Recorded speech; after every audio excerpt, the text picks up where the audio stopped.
नमस्ते। कभी सोचा है कि वीडियो गेम्स में पानी इतना असली या कोई धातु इतनी चमकदार कैसे दिखती है?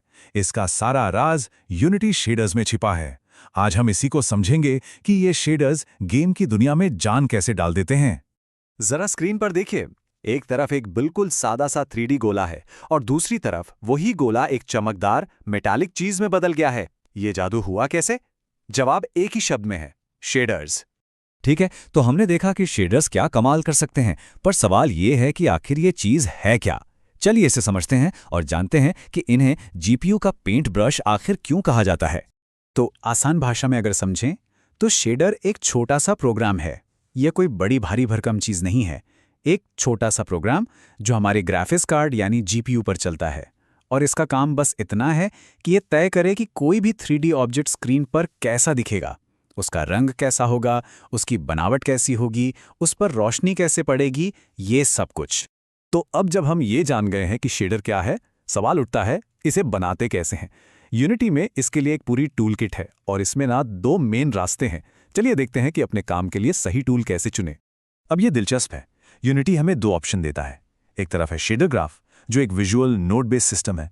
कलाकारों और डिजाइनरों के लिए जिन्हें कोडिंग से दूर रहना है, ये तो कमाल की चीज है। दूसरी तरफ HSL है, जो एक प्रॉपर प्रोग्रामिंग भाषा है। ये अनुभवी प्रोग्रामर्स को पूरा कंट्रोल और आज़ादी देती है ताकि वे बिल्कुल यूनिक रेंडरिंग टेक्निक्स बना सकें। शेडर्स का असली जादू इस बात में है कि वो रोशनी को कैसे समझते हैं, कि लाइट किसी चीज से टकराकर हमारी आंखों तक कैसे पहुंचती है। असल में शेडर्स लाइट की फिजिक्स को कॉपी करते हैं। चलिए कुछ बेसिक लाइटिंग मॉडल्स को समझते हैं। सबसे पहले है लैम्बर्टियन रिफ्लेक्शन। ये सबसे सिंपल लाइटिंग मॉडल है।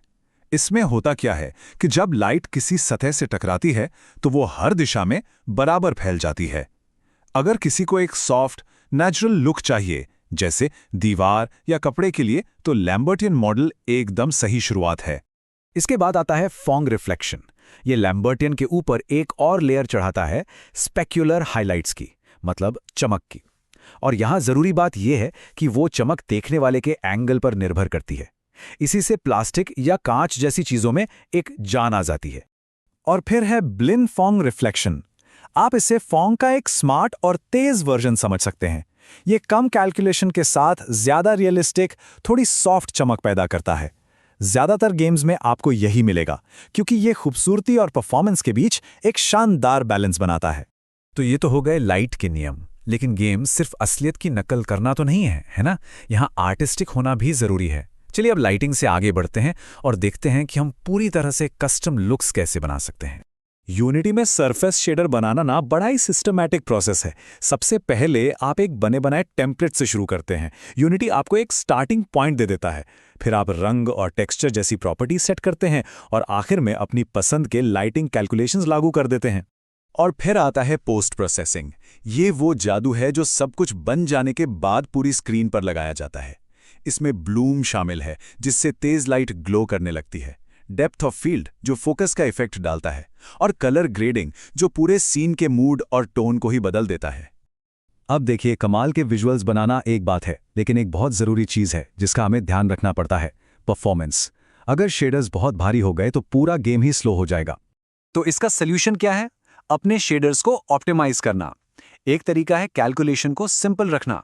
दूसरा है शेडर LOD यानी लेवल ऑफ डिटेल का इस्तेमाल करना, जहां दूर की चीजों के लिए एक सिंपल शेडर अपने आप इस्तेमाल होता है।